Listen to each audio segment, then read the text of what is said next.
champions are back in town. Let's go, guys. It is time for the Smackdown Dirt Sheet Radio Recap Show. I am Nick LaRocco, joined here by, of course, the Mac from the Macdown himself, the host of the Bronson Reed Hour and the Matt Taven Cast. It's Mac. And, of course, we have, as always, Mr. John Escudero right here. And, hey, we have a very special guest up here in the house. It is DJ Danny Ocean, representing the Raw brand. What's going on, y'all? What's going on? What's poppin', people? Yo. Ooh, there we go. We got a lot of great people in here, and we had a lot of great people up on that SmackDown show, fellas. I think we have to talk right away about what just happened. The Tribal Chief, Roman Reigns. That's right. The big dog, the OTC. Ooh, wow. Had the crowd chanting OTC. That didn't take long. No.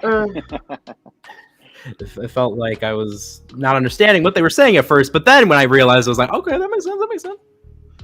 Yeah. I'm gonna voice my opinion a little bit. Here we go. Right off the bat, Danny, go ahead.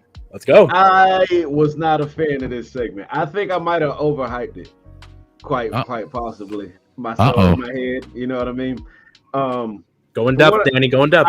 I expected Roman to come out there talking that shit, to be honest with you. I expected Paul Heyman. I expected the Usos. I was just that's all that too stuff much. in my head.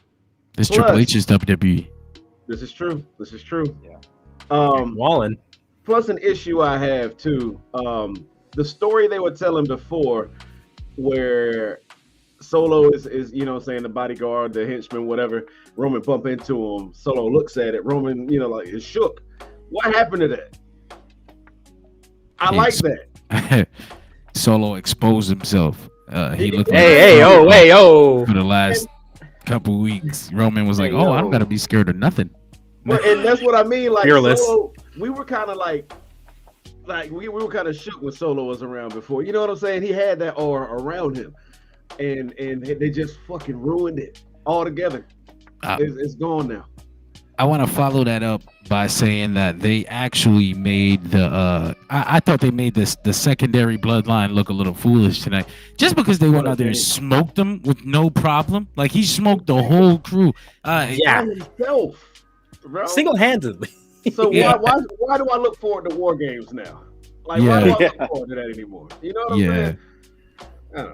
I agree with that. We appreciate too the little pew-pews that Takaloa was providing, doing what he does best and throwing those chops that just don't hit.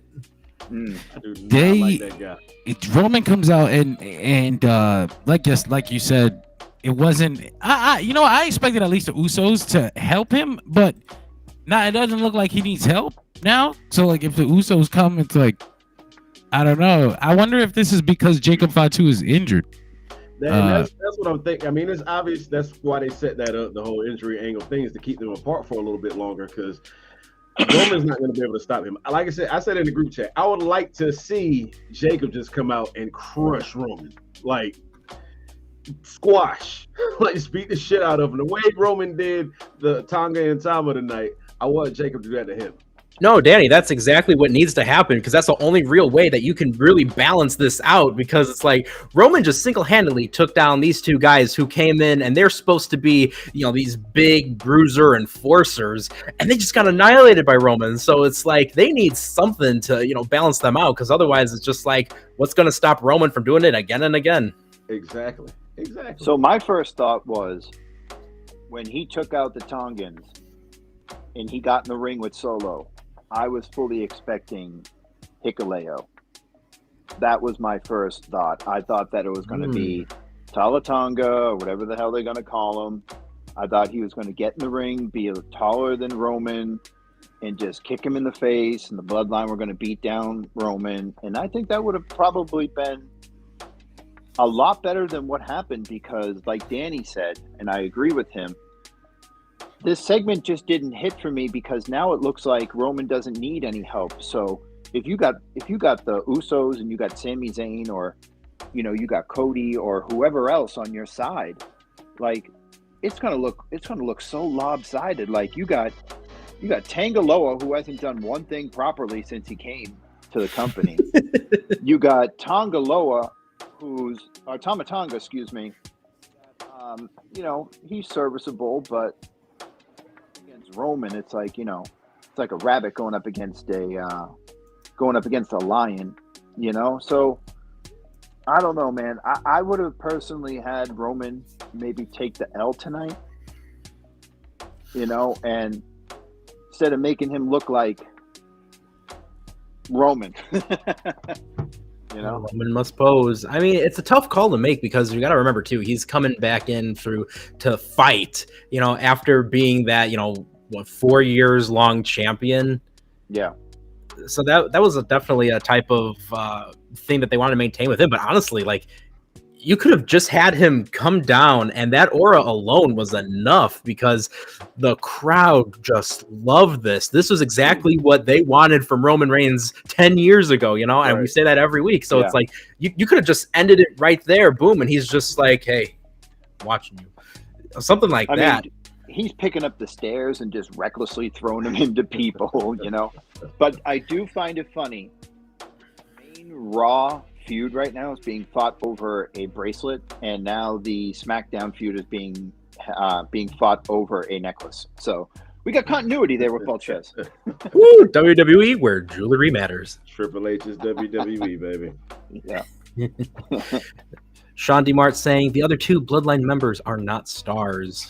No. Tama was in New Japan. That's what's crazy to me. Tama was that guy. Tangaloa, I've never liked Tangaloa. I like him personally. Here's the thing, when they brought in Tamatanga, they were making a real big deal of it. Right. And then he lost that momentum when he went back and forth going, Hur.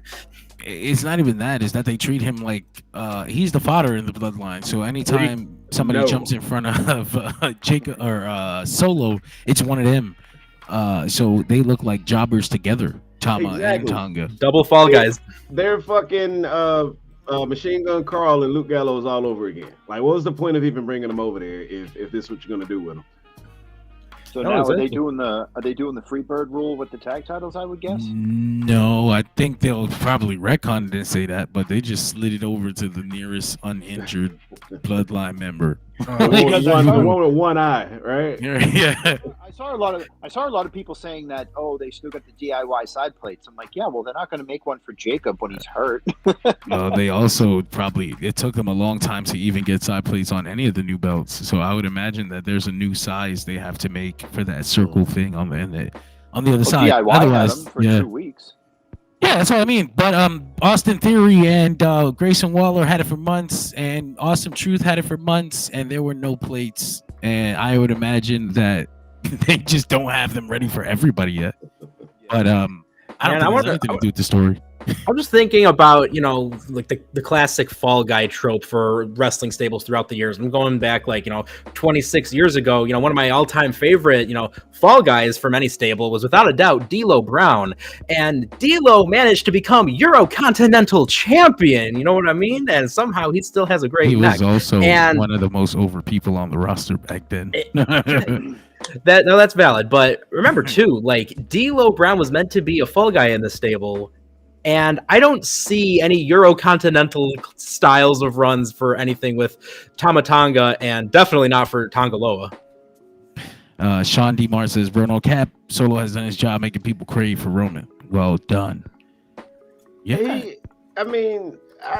It could have been anybody in that position. They would have wanted Roman back just because, he was there, you know what I'm saying? And he was like the biggest thing on TV. We need that back. That bloodline thing was just the main thing hitting on TV at the time, so everybody wanted them back, of course.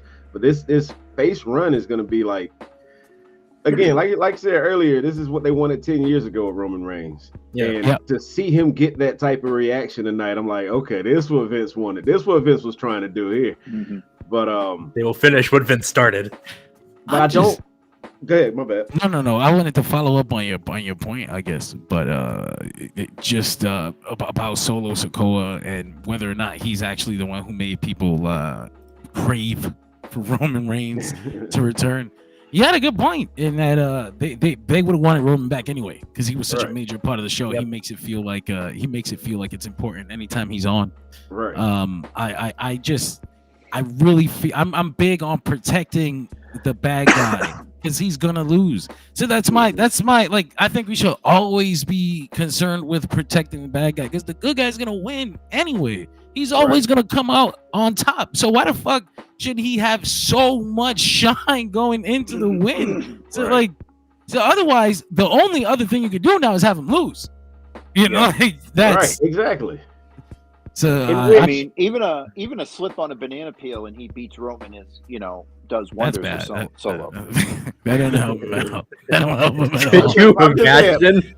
At this point, I feel like that's the only way they're going to be able to get Solo over as the top heel is to let him beat Roman clean at that, or not even. It doesn't have to be clean. It doesn't have to be clean. It'd give an extra, kick if it was clean. But if he beat Roman, it'll make him look like a threat again. Because right now, this video is showing he looks like a bitch. He's flopping around, something like that. Like, come on, man. if he loses to Solo and Solo has the help from the bloodline, that might kick off Roman being like, "Oh, I got to assemble an army too." Mm-hmm. Well, remember the perception thing too when it comes to Solo is he was basically just the mini boss you had to get through in order to get to Roman for so long. Mm-hmm.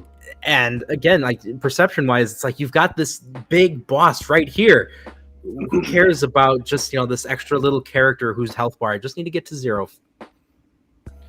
No, go ahead, Beck. You guys mentioned something really quick. The SmackDown Dark match after it went off the air was Braun Strowman and Io Sky. Or sorry, was it? It might have been Io Sky or Braun Strowman back? Yeah, dude, it was Braun Strowman. Let me see. I just saw it a second ago. Intergender match? What the fuck? Yeah, it was an intergender tag match. Just let me see. Hold on. Versus Io. I did. A minute, bro. I was like, "What's going on here?" Okay, it was Braun. This is the Triple H era. Braun Strowman and Kairi Sane versus Dominic Mysterio and Liv Morgan. The finish was Kairi Sane hitting the insane elbow off of Braun's shoulders and pinning Liv Morgan clean in the middle of the ring. That's crazy. All right. I'm looking at it. I don't know. That's what they're doing with Damage Control over here. Okay. That's what sends the crowd home happy. Pin Liv Morgan. The crowd goes wild. Honestly, at that point, I would too. Picked her up over his shoulders, and Liv got dragged out of the ring by Dominic. You go from Roman squashing the bloodline to Braun Strowman's music hitting. It's like, all right, I'm leaving. Warm the car up for me. Yeah, no, the second that music hits, actually, I'm using them as fodder to wait for the parking lot to clear out, and I'm on my phone for the next 30 minutes. Yeah, I feel like the Roman segment where he's killing the entire bloodline is the way that you send the crowd home happy, right? Or something. All-camera acknowledgement would have been more than enough. There you go. Roman gets on the mic and tells the crowd to acknowledge him, and everybody loses their shit. He said it again. All right. But yeah, it wasn't a good night for the bloodline too. The Crip line, as I like to call them. The Timu line. But what was up, Nick? All right. Well, if there's nothing else anyone wants to throw out there with Roman Reigns' return, we can go all the way back to the top of the hour. The top of the show. I'm gonna have to drop the Twitter feed because I realize I'm not gonna be able to pay as much attention to it because I'm doing D23 coverage at the same exact time. All right. Well, we'll do this old school. That's the way to do it. And speaking of old school, of course, we have to open the show with the WWE Undisputed Champion, Cody Rhodes. Per usual. What do you want to talk about? Rhodes saying he doesn't delve into the past, which says a lot for a guy who always brings up his father, and instead he wants to look towards the future. Talk. I'm just saying. So he's thinking about who he wants to defend the title against at the Bash in Berlin. Now, Solo Sikoa and the Crip line come out to interrupt this thing. Once again, Sikoa, no aura. I'm just saying, he is not Roman Reigns. And he tells Cody it's time for that rematch. Well, guess what? In comes the big KO, Kevin Owens, with a chair and infinite more aura than Solo Sikoa. And honestly, guys, I don't know about you. There's a part of me that was like, is he going to hit Cody with the chair? I said the same thing. I was literally praying for that shit, bro. Like, it's that thing where it's like, it's the post SummerSlam thing where you know something's going to be happening. And the angle they were taking was wide enough, too, to where you could see Kevin Owens just kind of rear back if he wanted to. He didn't. And instead, Kevin Owens goes the opposite route because Cody Rhodes says, Kevin Owens, I want you not to join the army. I want Kevin Owens to go and fight me for the WWE Championship. And Kevin Owens, who was a prize fighter, says no to the opportunity. Fellas, what do we think about that for the opening segment? So, Cap. He so the thing about it was I thought he was going to hit. Because when he left the ring after the bloodline, he comes back, he drops the chair, walks halfway up the stairs, walks back down, grabs the chair, and walks back into the ring. And I'm like, oh, this motherfucker is going to get killed. And then he just drops it and kicks it out of the ring and grabs a microphone. He's like, no, I don't deserve it. He's like, my win-loss record has been dog shit. And, I don't deserve it. And Cody's like, I've had my back for like 2 years now. Like the whole crowd chants, you deserve it. Give this to you. Like, I'm the champion. I apparently now have launched to do what I want to because, Nick Aldis is my friend. So I'm going to give you a title shot. And Kevin's like, no. I'm like, dude, just take the fucking title shot, you piece of shit. Who does that? Like, who that, like, just based in realism, who's going to turn down a shot at a championship? If this is the ultimate prize here, if like, who's going to turn that down? My headcanon is he knows this is a B pay-per-view. He's like, I don't want to do this at Bash at the Beach. Okay. Call me at fucking WrestleMania or something. What the fuck? I'm gonna lose. I wish it was Bash at the Beach. That would have been cool. He said Gunther's the main champion in this company now, bitch. I want that belt. He's like, Cody, we're not main eventing at Bash at Berlin. Gunther is like, what are you doing? Like, get the fuck out of here. Yeah. I'm not trying to be in the opening. In the opener. And the fact that KO is trying to bring win and loss records into this, when has that ever fucking mattered? 50-50, baby. Let's go. I wanted him to be like, Cody, 83. You don't understand. I don't want to wrestle. Like, I just don't want to wrestle. Like, I'm getting paid to chill. Like, what the fuck is wrong with you? Like, I haven't had a match in a month and a half. You fucking up my shit. As a matter of fact, Cody, I'm pregnant. I can't wrestle. You didn't ask. It's like WWE calling Nakamura and he's on a surfboard currently. Shit is crazy, my house. I just don't get it, man. Like, for one, it's a big missed opportunity him not hitting him with a chair. Big missed opportunity. I think everybody was waiting for that. The post SummerSlam heel turn to open the show? Come on, that would have been so interesting. Exactly. It would have been interesting, but they're flopping and getting Solo over as the top heel right now. And I think if Kevin hit Cody, who still has that oh my god like factor, the crowd hasn't turned on him yet, not even one bit. Like that reaction when he opened the show was like crazy. But Kevin had hit him with the chair, I think Kevin would have infinitely been a more hated heel than Solo. And I just don't think you want that right now because Solo's in the main event and they just keep trying and trying. Regardless, I know you're going to say, Danny, they're failing, but. I was going to say, if Kevin Owens hit Cody with that chair, I feel like they would have fucking cheered. I feel like Kevin Owens would have came out as the face in that situation. What would have Kevin Owens' motivation been like? Oh, I got injured and put on the shelf for a month, like saving you, like you're selfish. You didn't. Yeah, that's actually great motivation. Like Cody didn't care about it either. You sorry ass bitch. You didn't come visit me at the hospital. You didn't text me. I died for you. You know how many times did I die for your sins, Cody? I feel like the crowd would have really got behind. Like, I feel like it would have been more of a cheer, and they could have turned on Cody because Kevin Owens does deserve it. He deserves a good ass, like a real title run. Yeah, he does. He does. He's not gonna win this either. That sucks. Right. Which, again, for me, my biggest issue is the fact that this new era, so to speak, this new regime for WWE, they haven't shied away from what people's past characters and gimmicks were. Kevin Owens is the prize fighter. He's looking for everything, such as the WWE Championship. And I remember clearly for months after he lost to Goldberg that Kevin Owens was like, I want another shot at that title. Where's my other shot? I want that rematch. You know, the story is there. It is right. Kevin should have hit him and said, "I'm the face of America, bitch." Remember? Yes. Now that's right. That's He's perfect. The face of America. He wouldn't walk on his face when he came out on the entrance ramp. That's great. Honestly, though, my biggest thing is I don't think it's necessarily them protecting Cody from Kevin Owens.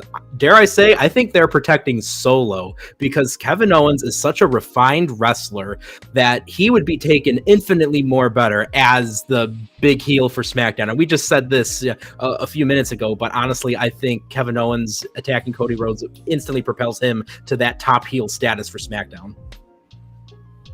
I agree. I think it would. Have to save Cody either. would. Randy's on Raw, you know. We kind of predicted. I don't remember where. We do so many fucking shows now. I don't know where I said this at. But Jersey Radio, we're always on. We're always on. We predicted that either Randy or Kevin would turn heel, or they both would, because SmackDown didn't have like a real top heel at the moment, and it's looking like it's gonna be Kevin, because Randy is just. I'm perfectly fine with it. Yeah. What are you talking about? It's going to be Giovanni Vinci. Oh yeah, you're right. You're absolutely right. Hell yeah. My bad. I can see him versus LA Knight for that Coming soon. United States title. I mean, I'm okay with that. He should win it if they're doing that shit. Fuck it. That's how you put people over. They win things. Okay with that. 100%. When we get to, well, I got something to say about Giovanni Vinci when we get there, but let's. What's next? All right, what's next? We had the Street Profits going for the gold. It was a WWE Championship #1 contenders qualifying match, which itself will always be a mouthful. The Street Profits take on A-Town Down Under. Austin Theory, Grayson Waller, we're getting their booties destroyed by the Street Profits. Per usual, that's just the only way you could really say that. Street Profits looking good per usual, and that's all that matters, fellas. What do we think of this match? You wildin'. This was an affirmative action. Okay, I'm gonna sit this one out. I fell asleep. This was an affirmative Perfectly understandable. Action. As soon as they announced this match, I said, Street Profits getting the win. Triple H has got a point to prove right now. Let's just there's a conversation. There's definitely Exactly. a conversation going on about Triple H that he would want no part of at this time. Right. But Give the guys a victory who were just recently teaming with Bobby Lashley. Street Profits will be tag champions within the next 2 months. They really will. I like Pretty Deadly in this role as just dumbasses who get their ass beat because they're too busy worried about being dumbasses. It's they hadn't really gotten any other type of momentum yet, so it's not like they're losing anything by being jobbers right now. And this is getting them on TV, and But they are still entertaining though. They are very entertaining. Yeah, they're making the most of their time. I'm trying to think getting a little ahead of the curve here. Who, me? Yeah. What We got A-Town Down Under. Oh fuck. The Profits. Pretty Deadly's a little bit later. We'll get to that. It's all the same shit. It's all the same tournament thing. Go for it. John's focused on the Monster Jam movie that Rock just announced. Pretty Deadly. Are you sure it wasn't Pretty Deadly versus Street Profits right now? No, it's A-Town Down Under. Street Profits. A-Town Down versus Street Profits. Pretty Deadly and DIY. Shit. Yeah. That's what happens when you smoke too much marijuana. That's what happens when you attempt to watch a SmackDown episode in the modern era. That tag, I mean, again, we already knew who. I knew who was going to win already, but the match was good. The Profits did look good. Montez looked incredible out there per usual. I used to want to say that he was the Shawn Michaels and Dawkins was the Marty Jannetty, but Dawkins cooks out there too. So I can't slight him in any way. He stepped it up so much. But happy to see him on TV. Happy to see him get a win. I'm ready for him to go ahead and pull the trigger on this Theory Waller breakup because it's getting old now. Absolutely. And that's one of the things I got to say when it comes to Dawkins is a lot of times, especially since his weight loss, I don't picture him as this powerhouse that he is, but man, he can go and he is just pure brute force in the ring. Athletic as fuck, man. He's good. Yeah. He's fucking good. He's just like, remember... see Montez do that, watch me do this. Right. You guys remember a couple of years ago? I think it was around the time that they put Montez Ford in the United States Elimination Chamber. They were talking about possibly breaking them up, and then like a month later, Dawkins lost like 40 pounds and was doing flips over the top rope and power bombing guys on top of other guys like a powerhouse.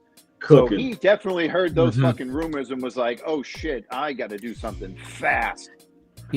Yeah, it was weird though because it ended up making Montez look like he was stuck because they never moved forward with anything, and then it's not like they won anything after that either. They just left them together and then did nothing. Right. So like, what the fuck was the point of that? The crowd was behind Montez as a solo star too. They were pushing for the United States Championship. Yeah, but yeah. I don't know, he went to the top of the cage, dropped down from the top of the cage. That was pretty sweet moment. That was cool. They announced Incredibles 3. Let's fucking go. No. Let's go. Let's go. Toy Story 5. Let's fucking go. It's about time. We've been knowing about that shit. Yeah. No. All right. Jaden O'Connor asks us, what are our thoughts on the women's division at the moment? In WWE? No. Yeah, I'm thinking WWE. We could start with either. NXT's women's division is incredible. WWE's women's division, main roster stuff it's over. Liv Morgan stuff is over. Everybody's enjoying the shit out of it. The rest of the women's stuff under that, the stud line, the fucking Lyra Valkyria slumming with jobbers. I don't get that shit. She was so over when they brought her over, man. I know, and they stuck her with the two, like the two women on the roster with like the worst win-loss record. Fucking TikTokers. The TikTokers, the ravers, and they've got matching gear now. I was like, no, this is exactly what I didn't want to happen to Lyra. Yo, I was not a fan of Lyra at all when she was in NXT. I don't know why. I could not get behind her. But then when she got on Raw, I was like, okay, I see the appeal now. The crowd's behind her. She's in the ring. And then this. Like, what the fuck? And here we go. Jade Cargill's the other one. Yeah. John, I don't know if you heard, but remember a couple weeks ago when Meltzer was talking about the girls down in NXT just doing moves and nothing was really spectacular? I think Dave... It's like paraphrase, but I'll take that. I think Dave kind of like... I think someone got to Dave because Dave put out a big long thing about Kalani Jordan the other day saying she's going to be the biggest star in the company one day. She just needs like another 2 or 3 years. And people in the comments are like, didn't you just call this bitch like a gymnast the other day? No, you see, that's what happens when you don't have nuance and you think that, a piece of text is representative of what a person thinks. You had to hear what he said about the match because I fucking agreed with him too. Everybody was like, it's the same thing that Ricochet and Will Ospreay did. Well, why'd you like that? And I'm like, listen to what you said. It's the same fucking thing that Will Ospreay and Ricochet did. And that's why it got the criticism. Okay? That doesn't take away from Kalani Jordan's ability because she's improved. Remember, they gave her that fucking belt and she was shitting at promo. She was shitting in the ring. And she had that good match with Soruka. And I was like, okay. And then she had another good match with Tatum Paxley. And it's like, all right. Well, now she's starting to fucking get it. And that's now you can evolve your opinion on her. But now, because if I said she sucked 3 months ago, and if I come around in tomorrow and I say, well, she's actually really good. Now you're going to get people with the dumbass mindset going, didn't you say she sucked? Oh, yeah. Right. No, she fucking doesn't. Get any better. Like this. Yeah. Power of the internet, y'all. Yes, sir. All right, well, let's move on then. Cody Rhodes is back on TV because we got to maximize his TV time. And we have Kevin Owens as well. And they're speaking with Nick Aldis. Kevin Owens, once again, is battling depression as he talks about why he doesn't deserve his title match. Going through here, Nick Aldis is basically using reverse psychology on Big KO and getting KO to be like, no, you know what? Yes, I do deserve this. And here's why, ... It becomes official. This was all a ruse by Cody Rhodes and Nick Aldis, which proves, once again, you can't trust politician Cody. He works behind the scenes with the general manager. Oh, no. Yeah, listen, you know why you can't trust Cody? Let me tell you what's happening here, because I don't think everybody sees this shit. Cody Rhodes looked down that fucking ramp on Sunday at SummerSlam, and he saw the big dog walking down that shit, and he said, oh, fuck, they're coming to take my belt away. Oh, who else wants a title shot? Anybody else? Can Kevin Owens, you really want a belt? And he's like, I'm not really interested. No, you really want a title shot. No, I'm not even really trying to. Trust me. Evans, I know you're back there. Carmelo. He's looking around. El Dandy, because who are you to doubt El Dandy? Keep me the fuck away from Roman Reigns. Is the That's what's going on. Yeah, that's what I see here. Cody Rhodes, get out here. Cody is the Zach Morris of the WWE. Cody looking around. Where's my dad? All right. So going on to more legacy time, it is time to look at Nia Jax winning the Women's Championship at SummerSlam. Sorry, take two, the WWE Women's Championship to be specific. But speaking of Nia Jax, Tiffany Stratton wants to celebrate Nia Jax's victory, so much so that we can have a little bit of Pretty Deadly talk right now, because they approach wanting to see, hey, party planning, we are the experts. On top of that, Pretty Deadly the musical, is it time for that? Absolutely. Chelsea Green, Piper Niven, they also come up and interrupt. Remember Dewdrop? Good, forget about it.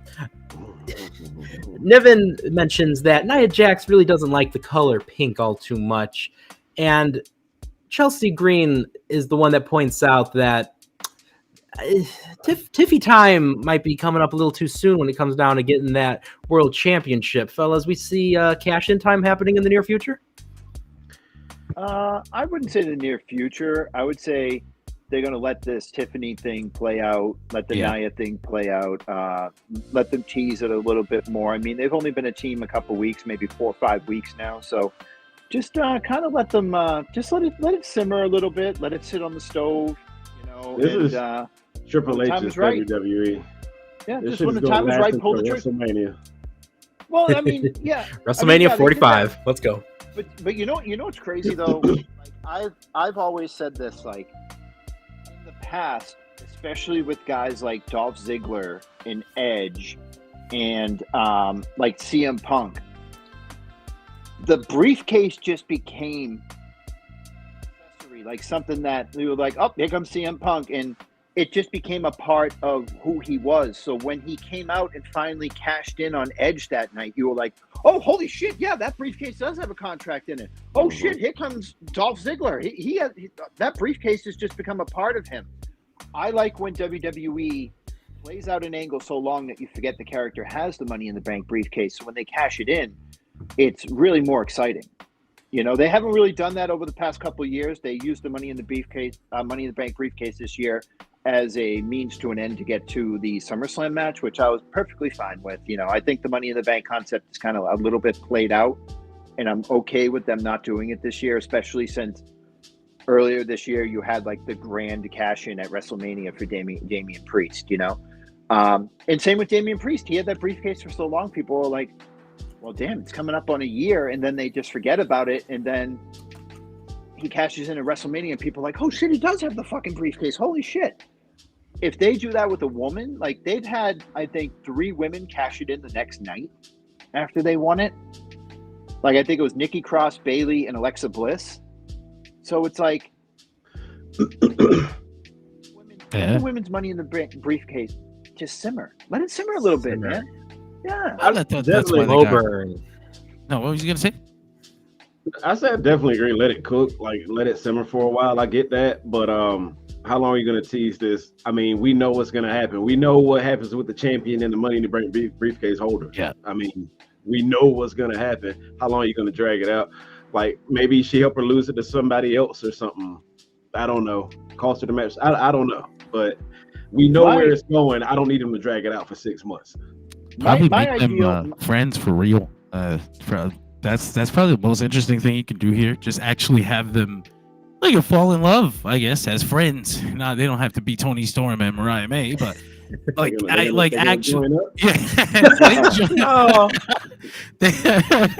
but make it hard for Tiffy to cash in, I guess. That would be actually funny. She holds it until the 364th day, and she's like, fuck. I don't want to do this to you, but that would be dope. Right? That kind of was the dynamic of friendship or the time running out. So my ideal situation would be her cashing in on Nia Jax at whoever she faces at the Royal Rumble, then have Nia enter the Royal Rumble, win the Women's Royal Rumble, and then have them face off at WrestleMania for the title and in the final fucking blow off. I can see it going 6 months. Yeah, man. You can do 6 months if you keep it interesting. You can do it. Why? You know? Yeah. How long has she been wrestling? 2 years, right? Who, Tiffany? Tiffany. Really good, man. She's in a title match at WrestleMania in 3 years of her career. Yeah, that's what we calling it. I mean, That's big. That's big. Yeah. But hey, you know what? She is everything that they want out of women's wrestlers. She's blonde bombshell. She can wrestle. She's over. She can be annoying bad guy, but it seems like the fans love her anyway. I think that they actually might go through with it. Whether she holds it very long, I guess that depends. I think she's got that kind of prospect aura about her where it wouldn't feel so weird if she got fast tracked to a big time spot like that so early on. It kind of reminds me of early horsewoman, kind of Charlotte-esque, except she doesn't have that guaranteed rooster on her back that is the last name Flair.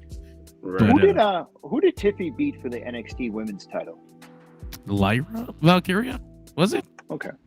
I don't know. Or maybe she lost to Lyra, I think, or lost to Becky, and then Becky lost to Lyra. Becky lost to Lyra, yeah.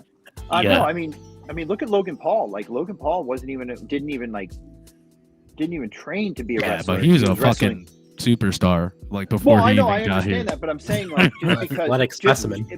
Well, I know. I mean, I understand that, but I'm not comparing, his in-ring skills to Tiffany because they're totally different. But if being in the main event match in your third year, I don't see that. I don't see that as crazy at all. I mean, you had Logan Paul and Roman Reigns, with Logan Paul with only a year, 2 years experience under his belt, main eventing against Roman Reigns at Crown Jewel, and the match was fantastic. Tiffany's proven that she can go with her matches with Becky, her matches with Lyra. She's had a couple of good matches on the main roster now. She's won Money in the Bank. Obviously, WWE is not going to put all of this stock behind her if they don't believe that she can, maybe not main event WrestleMania, but like hold a prominent place on the card and potentially be champion, So she cashes in. We getting is she gonna go face, or is Nia going face? I think so. I think what you can do, honestly, you can have like John said a few minutes ago, have Nia actually play it out where Nia's like, oh, you're gonna cash in on me, and then play it out so long where she's like, well, she hasn't cashed in on me yet, so she's my friend, and then have Nia be I really like her. Yeah, this is great. Oh my god, I love her so much, and then have Tiffany fucking squash her dreams. And then you turn Nia uber face because she trusted somebody and they turned her back on her. Just like Mariah May and Toni Storm. Absolutely. Why do I kind of like the dynamic, though, of just, hey, it's the timer. I'm running out of time to cash this in. You and I, we get along. We're besties, but I need to cash this in some way. Not gonna lie, I left to go get my charger because my phone was dying. I didn't think we'd still be talking about Tiffany. Well, we don't have to. If anyone else has any last bits to throw out there about Tiffany time. No, we're good. I'm good. All right. Well, we go from a women's backstage segment to a women's match. We have Jade Cargill in action. She comes out with Bianca Belair. Jade Cargill still, once again, she has such a great superstar aura that has not left her. And she takes on Alba Fire, being backed up by Isla Dawn. Did Alba Fire get an entrance? I don't remember. I think she came out during the commercials because Jade came out and they went to break, right? No, they shared an entrance.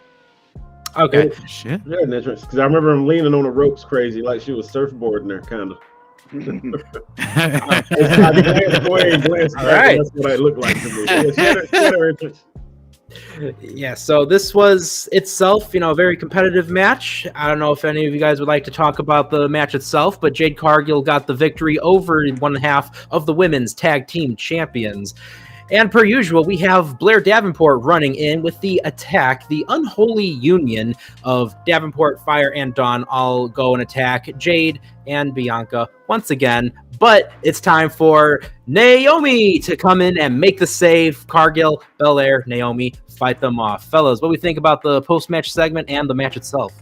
Somebody pull up that picture of Isla Dawn right now. No. No. Fear. The fear. Like, why do they keep putting women in these stupid 6-woman tag situations? Like that bothers me. They're doing it on Raw. They're doing it on SmackDown now, and it's like, come on, man, just. You know what it is? It's their show quota. Yeah, it's the lazy way to get more people on TV. Right? Yeah. Yep. That's I it. hate it. I hate it. I hate when it's so transparent. I hate when I can tell, like, there's nothing going on, but we got to get 18 girls on TV right now. So And this is what we're doing. Why isn't they're Blair Davenport? She's in an angle. Like, why not just go ahead and give her a match? Don't stretch it out to a pay-per-view. Put her in a ring with somebody. Put her in a ring with somebody cool with Naomi or wherever it is she's beefing with. Yeah, she just debuted in that group last week. Like, make her seem important. Make her squash somebody. Give her somebody backstage. Why are they putting her in a six? Like, why are they putting her with anybody else instead of letting her wrestle alone? Get herself known. Like, show. Because they want to do Naomi, Jade, and Bianca versus them. They want to make Jade. But the build, at least, when you build to something like that, you do singles matches on the way to it, right? That's what you're supposed to do. Well, So now they'll probably do that next week. That's kind of, I was going to say, that's kind of what they're leading towards, I hope. I mean, even look at the aspect. You got 15 active women on that SmackDown roster. I could easily see any of them just being put in a match, be it a real competitive one or just a point A to point B. It could be a squash, or it could be like, hey, this is 3 minutes. Do your thing, show off. Yeah, I mean, we'll see, though. Again, at least Jade was out there tonight in the ring by herself, essentially doing the same job stuff that she was doing for a long time. Honestly, that sucks for me to see, but at least she's on TV. I'll be honest with you. We don't need Jade and Bianca matches every week either. No. Again, like I said, there's so many other people on that roster, and like, get them in the ring sometimes. We know Bianca's a star. We know Jade's a star. We know already. We know what they can do. We want to see what these other people can do too. Absolutely. At this point, then, if no one else has anything to add on there, it's time. USA, the new United States champion, LA Knight. Yeah. See. Escobar. With new music, by the way. Exactly. Slightly new music. Like one riff. I was like, was that what? It's evolving. Give it some time. Somebody was in the meeting room like, what if we raise this note 1 octave? They were like, he's cooking. Everybody. This guy's cooking. When they said he had a new theme, I was waiting for some fucking lyrics to kick in. I was gonna be so mad. This theme is not made by Def Rebel. It would have been some shitty rap too, right? Some generic ass fake Mike Shinoda night in LA. Fake Mike Shinoda bullshit they like to do. Exactly. When I guarantee they could probably get the real M Shinoda to do it. They could. They got the fucking money. No, but you know what? Ever since they fucked POD, I bet you they go around telling everybody in the industry to stay away. Don't go to Stanford. Don't go to Stanford. Man. Don't go to Stanford. But LA Knight comes out as the champion, and he goes to talk about his victory, saying that Logan Paul deserved to get stomped out. He tripped, didn't he? I think he tripped going up He kind of stumbled. Fell off and got back up. Up during his promo, but he recovered pretty quickly. That was what made it worth it. Do you guys remember? I don't know why this is on my head. Like Diamond Dallas Page trying to pose at like Bash at the Beach '99, and he jumps up and completely topples out of the ring and is trying to act like that was part of what he was trying to do. Oh, it's like Matt Hardy when in 09 when he was on. Yeah, that NXT. Yeah, that was hilarious. If it would just roll right out. Justin Gabriel, that's a blast from the past right there. But It's time for the present. Santos Escobar with Legado del Fantasma comes out, basically saying, "Hey, LA Knight, you suck." Escobar's not really buying LA Knight as the champ, and he says, "Escobar, see." Escobar. Remember Eric Escobar? So he's out here for a #1 contenders match with Andrade, right? Yes. Andrade absolutely won a shot at the United States Championship last week. I went back and I looked at the clips on YouTube. Yes, he did. How did he end up having to defend? I didn't even know you could defend your #1 contendership like a title. He wasn't even defending it. Triple H just thought he fucking Men in Blacked us and shit. No, we remember, motherfucker. We remember what happened.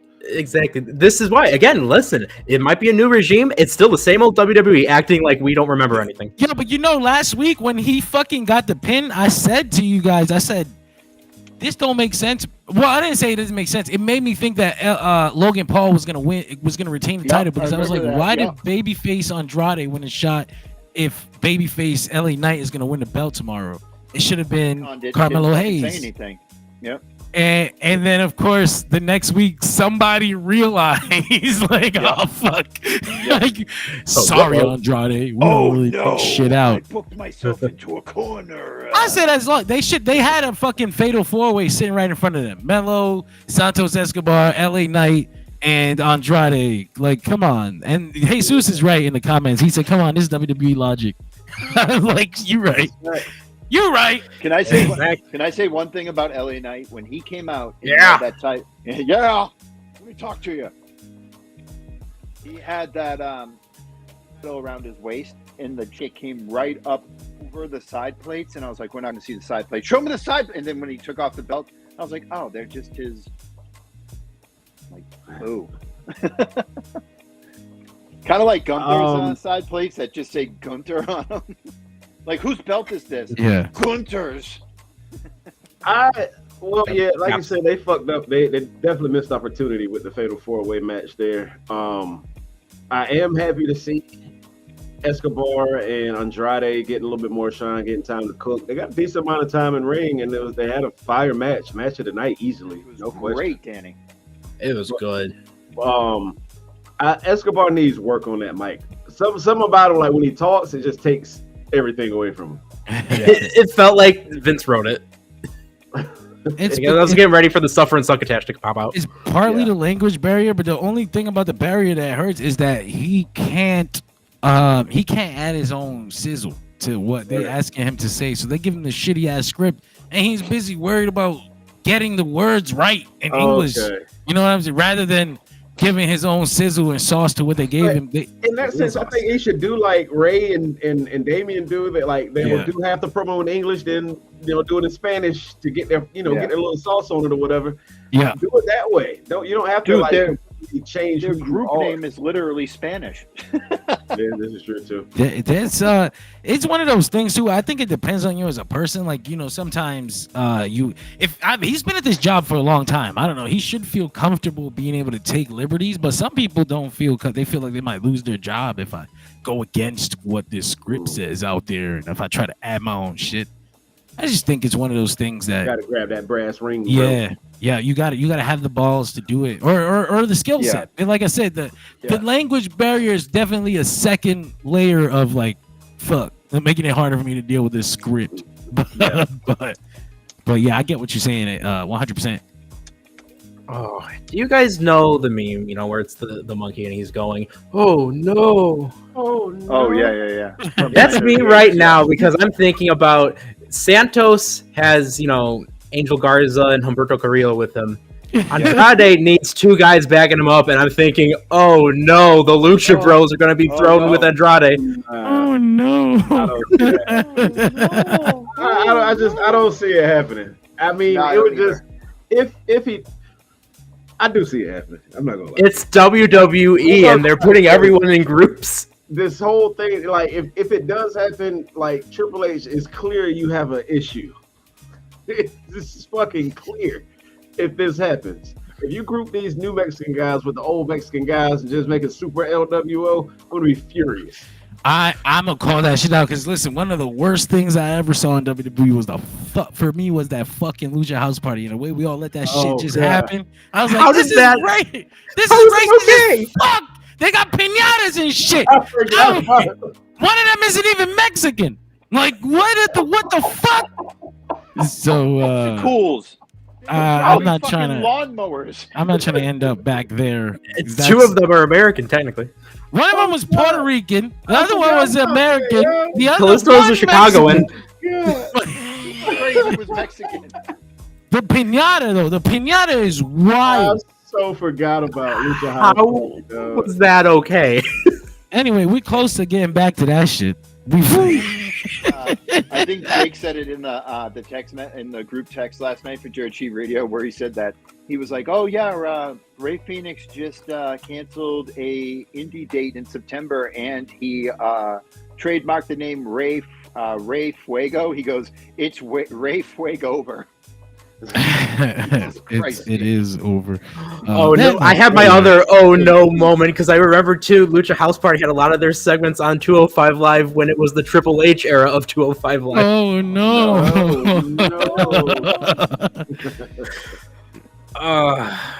Yeah, I don't know how we let that slide, but following the this dog up, sitting in the kitchen.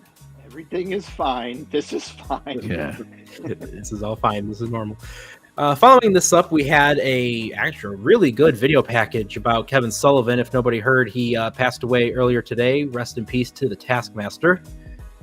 Honestly, I was kind of surprised. I didn't think they were going to do a tribute video for Sullivan, but it was. I'm like, they're not showing woman in that thing. No, they're not. No reference to the Four Horsemen in there. I'll tell you that much. No. Just dude, it was heavy on the Dungeon of Doom. Oh yeah, it has to. Yeah, I know. I was hoping for a little. It's not hot.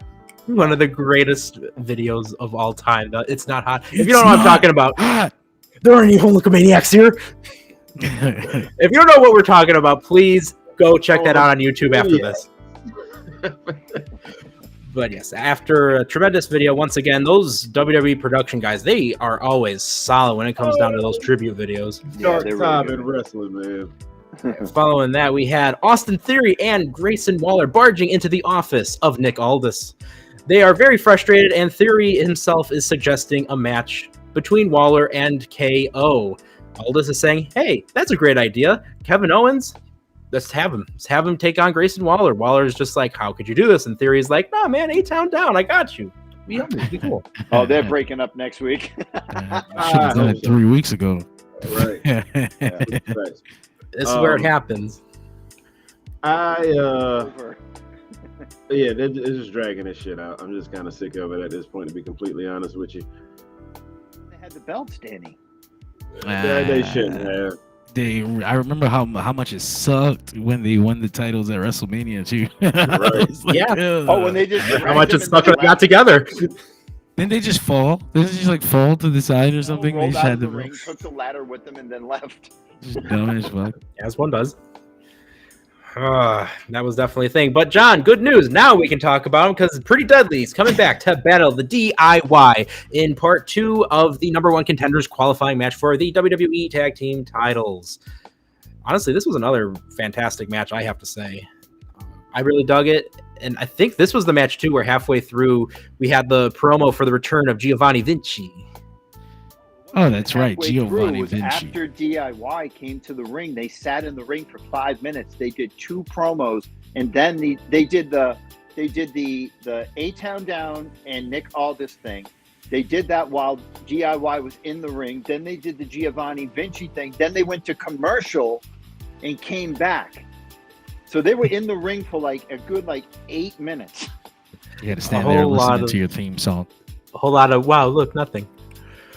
Well, we had a big brawl between these two teams. DIY manages to do what they do best because they hit that shatter machine and they meet in the middle for the win. Good match. And yeah, honestly, if I'm looking at match of the night candidates, I'm just saying, this is another one to consider. They keep hitting that shatter machine too. They didn't stole that shit for themselves. They know what they're doing. They're calling FTR back home. That's what they're doing. I wonder if FTR is interested in that at all. I mean, they're in AEW till like 27, 26, something like that. Yeah. But I imagine that's the little comeback to us, type deal.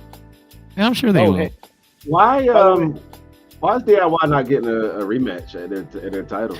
The fucking commentary tried a shitty ass explanation for that, and Wade Barrett was like, it's never guaranteed that you get a rematch for the title. And he said, I guess that DIY's reign was too short, so they had to get this tournament. That's what Wade Barrett said on television. He had to fill in these plot holes for them.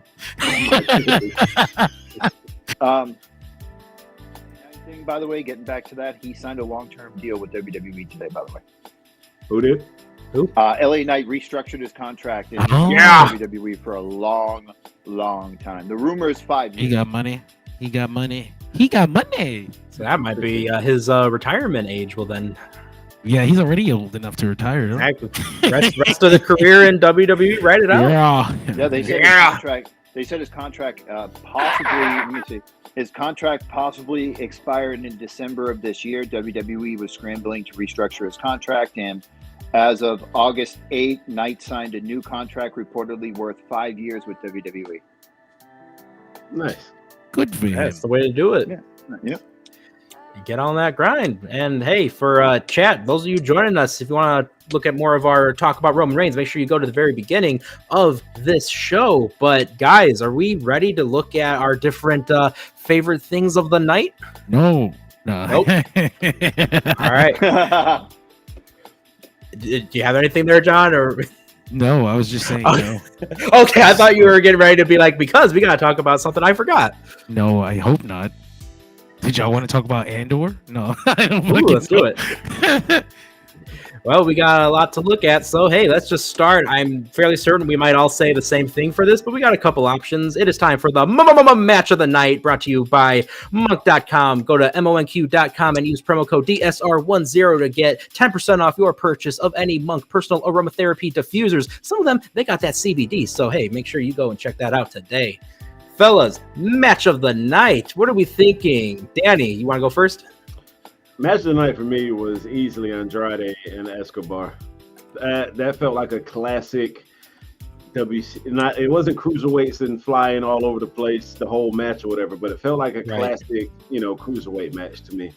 Two smaller guys going at it, not a bunch of crazy slams and all that stuff. I enjoyed that match so much, and just on paper, I knew it was going to cook, and it actually, exceeded expectations, I feel like.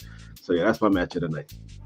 Bro, that was reminding me of some vibes now that I didn't even think about with Dean Malenko and Eddie Guerrero. Exactly. That cruiserweight here. Not the high flying and whatnot, but the great technical wrestling mixed with some high flying. Terrorism. Oh, that's scary. I heard that. There was something going on there. Mac, what's your match of the night, my friend? I'm going with Danny. I'm going to go with Escobar and Andrade. I don't need a million. I don't like my match style. My preferred match style is not a WWE structured match. But the matches that Andrade has been putting on lately seem more like, for lack of better comparison, the AEW style or indie style. Sometimes he's repetitive with his moves, and his opponents look stupid because it's like, hey, he's going for that moonsault off the top. You better roll out of the ring. Don't roll one roll backwards so he can do a moonsault onto you, But for the most part, I've enjoyed his matches. They're a must-see part of the show for me, where a lot of the show isn't must-see. And I think he's been holding the mid-card down pretty damn solid. And I was kind of upset not to see him win tonight, but WWE doesn't like babyface versus babyface, so I kind of saw the writing on the wall. But yeah, that's my match of the night. John? Yeah, I gotta go with you guys, if only because it was the only real wrestling match on the show, and there's no other option or choice here. That's my actual reason. Yeah, honestly, I'm gonna be the one that says all four. We're gonna go with it. That was honestly a great match, and I really thought about this ever since Danny brought this up. Is again, like I got those like Dean Malenko versus Eddie Guerrero vibes with it, and that's what even puts it over the top for me. And honestly, I'm thinking of this as like, imagine if they opened the show with this and had like the Cody Rhodes thing happen in the middle instead. Yeah, they like to open with that promo, baby. You know what it is. They always do. Yeah, always do. But hey, right here in Oklahoma. Exactly. But hey, speaking of opening up with promos, let's look at our segment of the night, powered by all of the Delphin Pod shows. Hey, go check them out. We have a lot of great ones. John, what are some of those Delphin Pod shows we got? Well, you can always check out the Delphin Pop podcast. They specialize in cinema and pop culture, so you're going to catch your Star Wars podcast, your Marvel's podcast, your Revenge of the Sequel podcasts, all types of shit, all over Delphin Pod. And then right in the middle of all those other kinds of shows is the Singular Pro Wrestling podcast on the Delphin Pod Network, the flagship, the original, the Dirt Sheet Radio newscast. Let's go. Hell yeah. That was my air horn. I appreciate it. Oh yeah, let's do it. All right, we're gonna do this in reverse order, and I think that put me on the spot. All right, well, when it comes down to segment of the night, I think this one might actually be another one where it's all four of us potentially agreeing on this. Maybe, who knows? I'm gonna go with the Tribal Chief coming back and basically taking it to Tama Tonga and Tongaloa, because while you kind of wrote yourself into a little bit of a corner potentially, I want to see, where this will play out, because we felt that time and time again in certain parts of the Bloodline storyline, to be fair. But I could see some little aspects of this, like maybe when the time comes for like Jacob Fatu or Hikuleo to get involved, like we could see like, okay, they do have something to kind of even the score, so to speak. So all things considered, though, this segment was epic. Roman Reigns, the Tribal Chief, is back. He's got the aura, and that was without a doubt my segment of the night. John. All right, so my segment of the night, I'll go ahead and I'll give it to the Tribal Chief is the biggest thing of the night. It's hard to be like LA Knight and his 3 minutes that they gave him with Cody's opening promo. That was kind of stale. All right, I want to know what maybe other Cody fans are like, that was awesome, I love that segment, but it just kind of feels like same old that they've been doing with him since he won the title. Talk about. So, and fuck him using that thing as a goddamn catchphrase. It was only funny the one time he did it in AEW when everybody knew his contract was up, but he still had the title. It was like, oh, what do you want to talk about? It's like, very funny.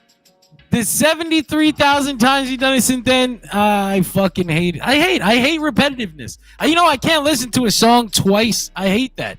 I have a thing against repetitive sounds, and Cody is becoming a repetitive sound. He's grading on. Yes, my brother.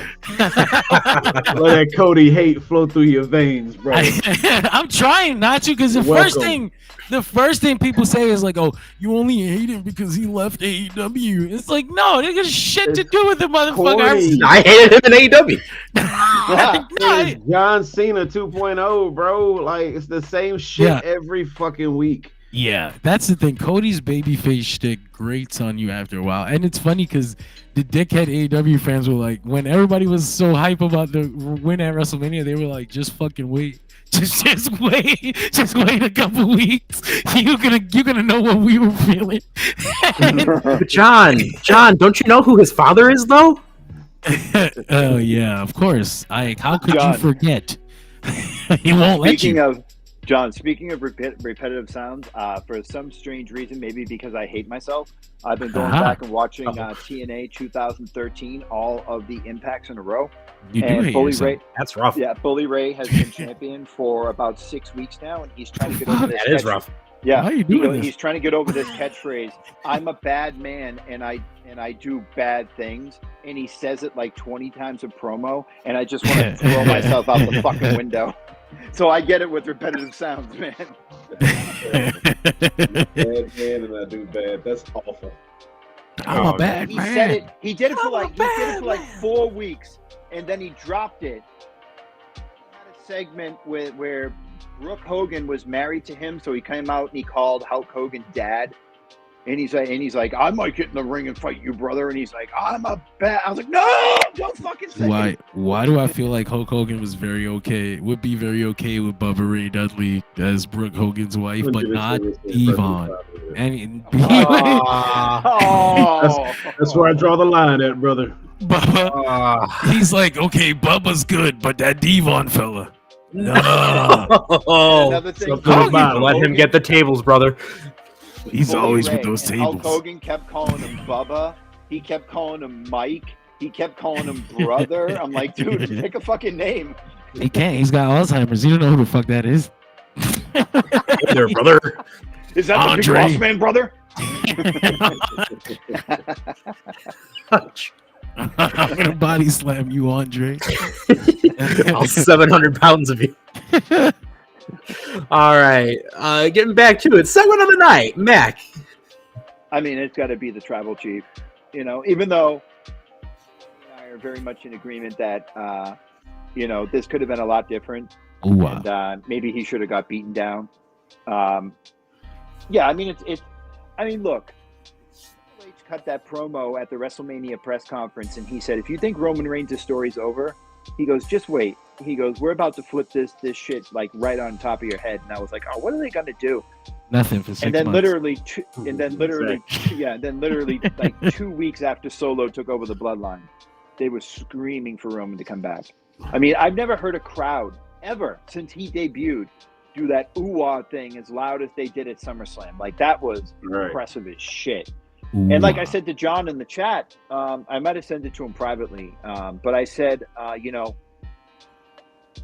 got the reaction tonight. People backstage in 2000, all year in 2014, wanted him to get. They finally did it after 10 fucking years in the company.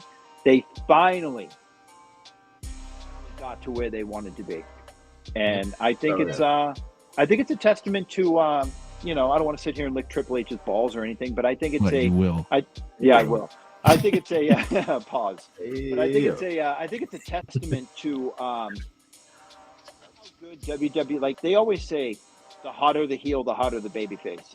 And I think WWE did a really good job, turning a crowd that was chanting for him to go away and never come back a year ago into the returning conquering hero, and he wasn't even around. He wasn't around for 6 months. I was cheering for him every night. It was like he was the biggest babyface in the company, like one night after WrestleMania, and it's crazy. And but I think getting back to the segment, I think he should have got beat down. I think he should have got overwhelmed. It doesn't look like he needs help right now. So I think Danny's idea of him losing to Solo with a lot of interference and him having to assemble the Avengers of Samoans, I think that's the way to go. Hey, can you have a Samoan Avengers without like half the dead ones? Like there's all the strong ones are missing. It's just gonna be a bunch of mid-card. Well, just bring back a variant. Mid-card Samoans in the Rock. He won't be Tony Stark. He'll be Dr. Doom. It's like the scene in the what's it, Hobbs and Shaw, the finale, where they go to Samoa and there's like a bunch of nondescript Samoans and the grandma. that movie's wild. There's a climax in Samoa. Shut the fuck up. Well, look, everyone, it's Manu. The Rock really just be doing shit at this point. Bro, they let him make a movie in the Fast Universe about The Rock. No wonder Vin Diesel was like, what the fuck is this? I do this franchise for 20 fucking years. I don't have my own. Like, what the fuck, bro? Hey. He said, I can take all this, but the Samoan grandma, like, are we like, this is just Dwayne's film.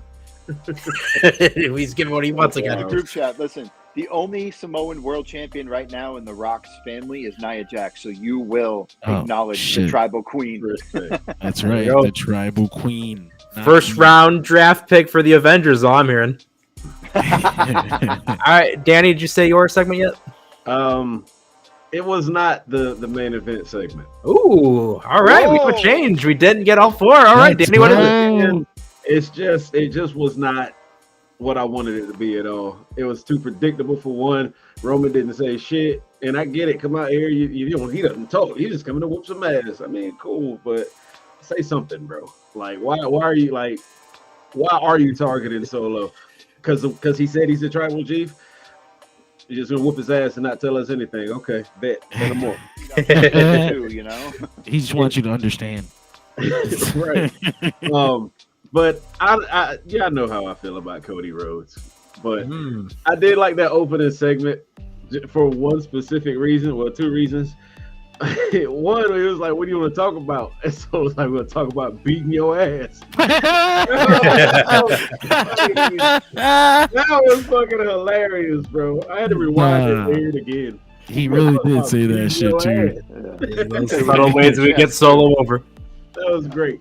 But Kevin Owens, the whole Kevin Owens thing, him popping up and putting Kevin Owens in the title picture in general, that's got me excited. I'm happy about it. It's potential we can get a heel Kevin Owens out of this whole situation. Oh yeah. Just the thought of him hitting him with that chair on some old Seth Rollins Shield type shit, that got me go. I was like, okay, here we go. Here the fuck we go. So that got me excited. That had me more excited than the main event segment, to be honest with you.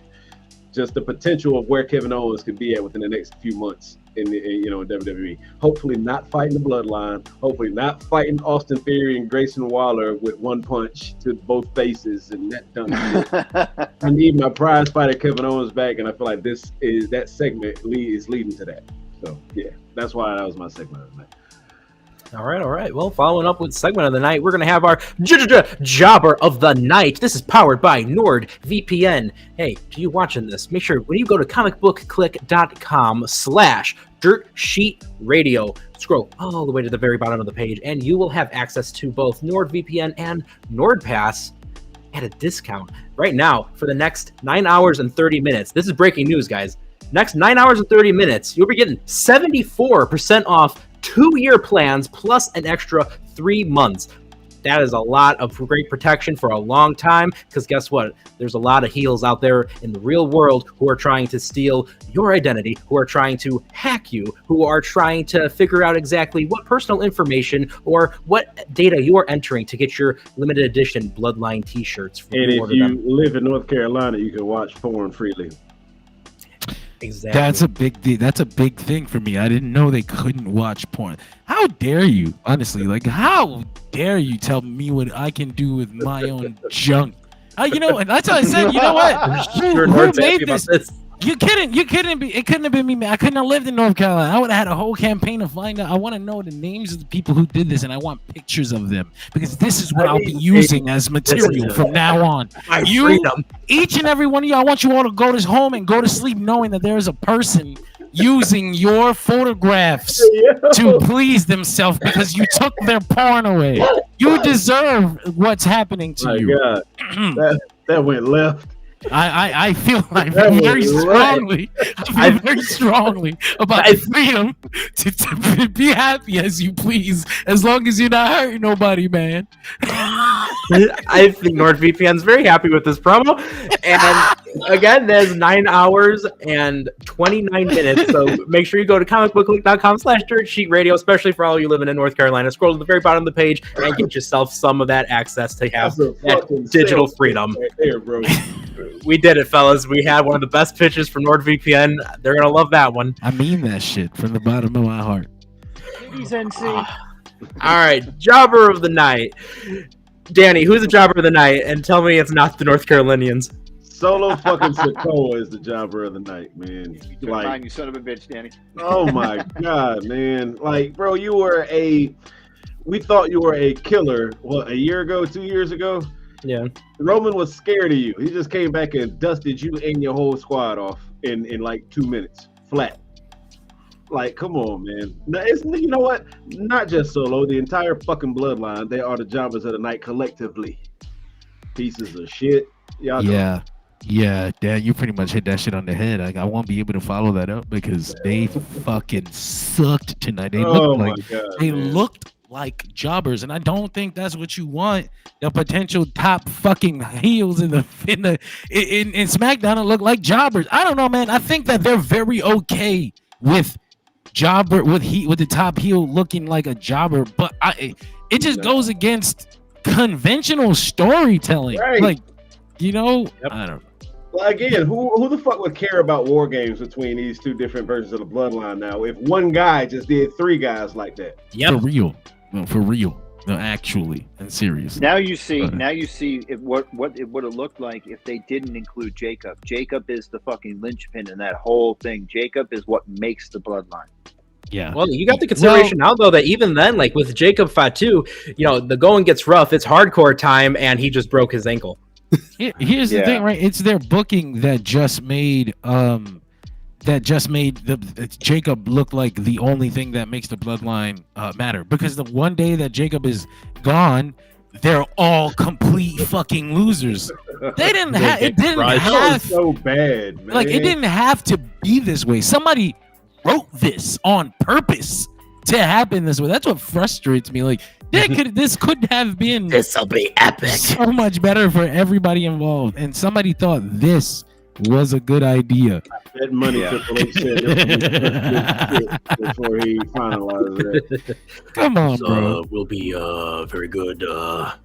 It's gonna be such good shit. All right, Mac. Shit is ass. So my jobber of the night is a surprising pick. It ended up good because he eventually took the title shot, but Kevin Owens. He looked like a total fucking doofus out there, man. Your buddy comes up to you and says, hey, man, you've had my back for a year and a half. You're essentially one of the reasons why I won the world title at WrestleMania. And then you've helped me stave off this bloodline. You put your body on the line for me. Your mom was sick. You were still watching my back, even though your mom was, essentially dying in the hospital. I don't know how else to repay you. I'm going to give you this title shot. And Kevin was like, no. That was weird. I understand graciously that promo. I'm watching. You going in and out on me, or? Yeah, Mac, we're losing your audio there. Yeah, man, we don't know what the fuck you talking about, but I agree with you. I am sure. Honestly, yeah. Am I back? Yes. Yeah. Okay. Bad. So bad. All right. So what I'm saying, sorry. So what I'm saying is, Kevin says, hey, listen, your mom was dying in the hospital, but you were here with me watching my back. I don't know how else to repay you but to give you a title shot. Here you go. And he was like, no. And it's like, what? I thought the promo was going to go like, no, man, I don't deserve it. My win-loss record. Like, no, this is my gift to you. And Kevin's like, really, man? You know what? Okay. But no, the whole promo. Yeah, the whole promo, he was like, no. Only when they came back to it 20 minutes later after they had a match, in the back when Nick Aldis threatened to give it to Roman, did Kevin finally come to his senses. So it's like, man, you look like a dork out there. You look like you were having like a nervous breakdown. Like you forgot who you were. Like, you're Kevin Owens, man. You're the guy on your first night that smashed your friend's head off of the ground and powerbombed him onto the apron. You're the guy who took on Stone Cold Steve Austin at WrestleMania 38.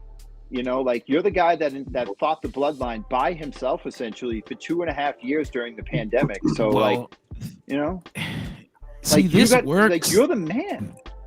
There's still a way for this to work because we don't know how the story is going to go, right? So there can be a reason why he's feeling this way that they haven't revealed yet. And that's what's really going to make or break this storyline. Like, why did Kevin Owens react so strongly when Cody said he wanted to give him a title shot? Is it just because he didn't want to be a bitch? I think it's because he knows he's going to do whatever it takes to win the title. He knows he's going to snap on him. Yeah, exactly. Yeah. He doesn't want to do it to Cody because he's such a good fucking guy. You're a good guy and you're a good friend. He's like, you don't understand. I will actually break your neck. You want that? Yeah. You want that? And I want him to like go full heel mid-match and he realizes like, this is the title. I'm going after the title. I got to kill this motherfucker. I'm a prize fighter. Pile driver. Yes. All of it. Cody, I'm afraid because I'm afraid of what I'm going to do to you. Yeah. Penalizer into the buckle. That's the story. Book it. And then kill him. I know you watch every week, Triple H. So yeah. Book it. And give Kevin Owens the title too while you're at it. Just saying. Shout out to Dirt Sheet Radio superfan Paul Levesque. Let's go. Yeah, you know he watched this shit. Every week. Every week. Honestly, the way I thought it would be fun is if they do a little thing where Cody's like, man, you know, the way your mom kicked out, let's do this match for her. You know, let's do it for this title. And then they do like the Dutch and Dylan like manly handshake. Like, yeah, let's go. And then Cody poses with the American flag to end the show. All right. Who we got next? John. WWE Logic. What is this? Jobber of the night. Jobber. Yeah. I pretty much followed Danny up earlier with the Bloodline. I gave my reasons. They looked out like a bunch of fools. And I think that it's the worst way to get bad guys over. They say that you're supposed to protect them if you're the good guy cutting a promo on them, but the actual company that's booking them can't protect them so that you don't look like a fool. So yeah, jobber of the fucking night, and probably indefinitely unless they fucking change the way they're booked next week. I swear. Yeah. Well, for my own jobber of the night, I'm gonna have to say it. The Tongans. They got absolutely obliterated, and I have no care to see them in War Games because I guarantee it'll be the same exact thing. And if one guy could destroy them, and it's a guy who just came back, and you know they always have that thing of the ring rust that they discuss. What's going to happen when it's someone that's been active and been taking everyone on for weeks and weeks and weeks and months? And they're the tag team champions next. They just buried the belts. Yep. Too. Yo, my God. Tag team champs just got buried, but it's WWE, so that usually happens. Just thinking about War Games to deal with them. Tonga Loa in the fucking War Games match is going to be a disaster. Oh, imagine if they put him in the Arn Anderson spot and starting it off.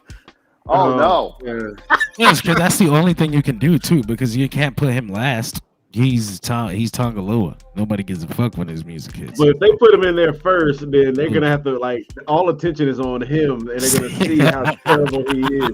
We're gonna get those stupid ass chops. I promise you, we're gonna get those stupid ass chops. He's just got to go Very second. slow. That's what it is. That's all it is. You gotta have him come in after Tamatonga. But of course, we always will follow the jobber of the night with the mega star of the night. This is powered by. That was a lot. I did not realize, but hey, you know what? We got the mega star of the night. This is powered by comicbookclick.com. Hey, we do have graphics. We do. I actually can't get to the design page. I'm stuck on captions for whatever reason, but that's okay.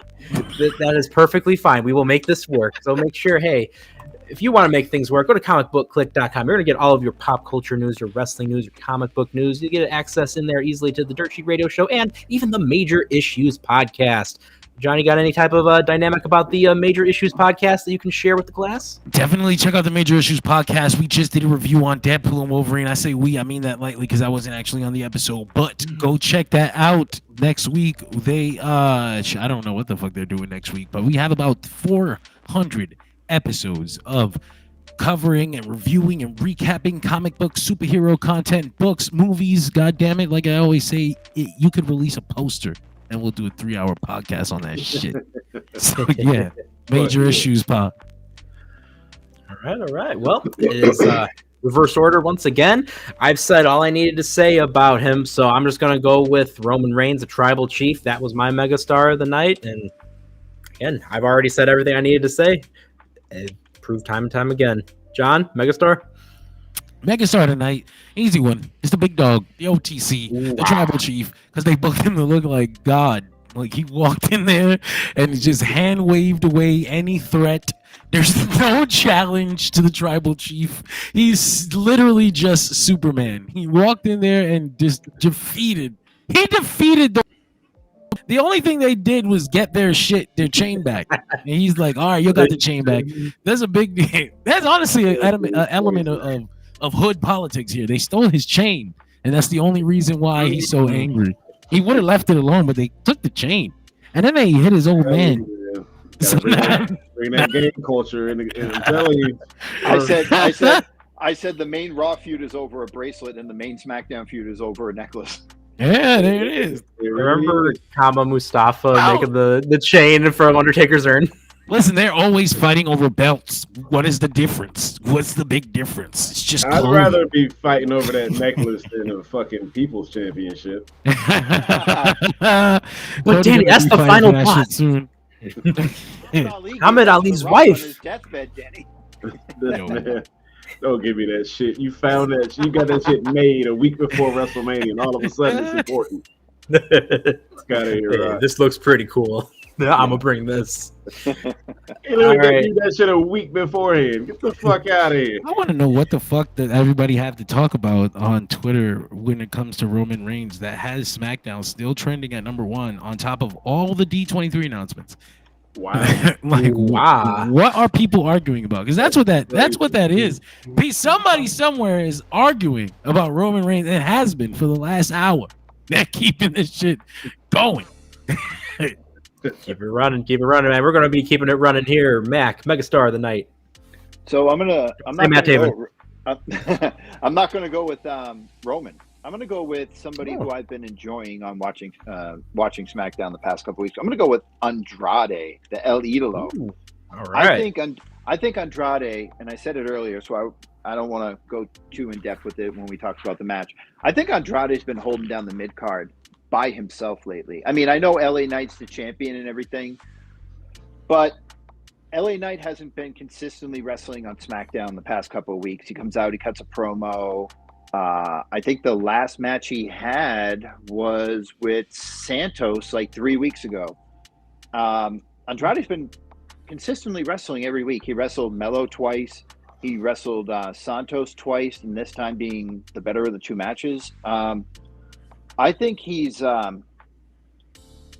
was extremely underutilized in AEW, and then he came to WWE. And, there was those rumors where they were saying, he's probably regretting now that he's on WWE Speed and he's the champion of Speed.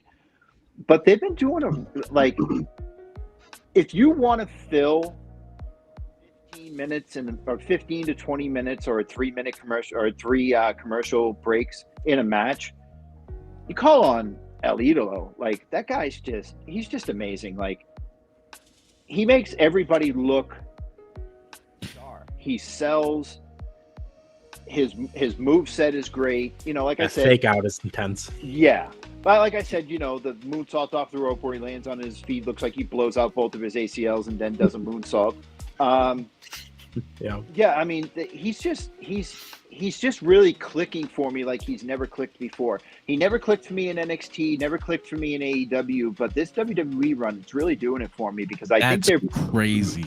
My guy, Mac. Incredible. Yeah. Crazy. I can't even. Because what's here's the thing, right? I don't know what the fuck you're talking about. Andrade has been doing the same shit for the last 6 years across both companies following that NXT run. The NXT run was the peak. That Johnny Gargano match in Philadelphia is the peak of Andrade's wrestling career thus far. And following that, it was him being underutilized by Vince. Then he goes to AEW. They can't find a spot for him there. Then he comes back to WWE and he's in the same exact spot that he was in AEW that he was in WWE beforehand.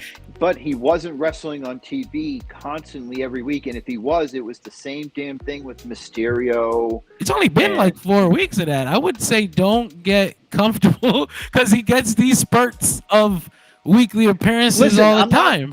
I'm not saying he's going to have a fucking Cody Rhodes presence on TV where he's going to be there every week. He should have. Talented. No, I wasn't going to say he should have a Cody Rhodes presentation. I was going to say he should have more than he has right now.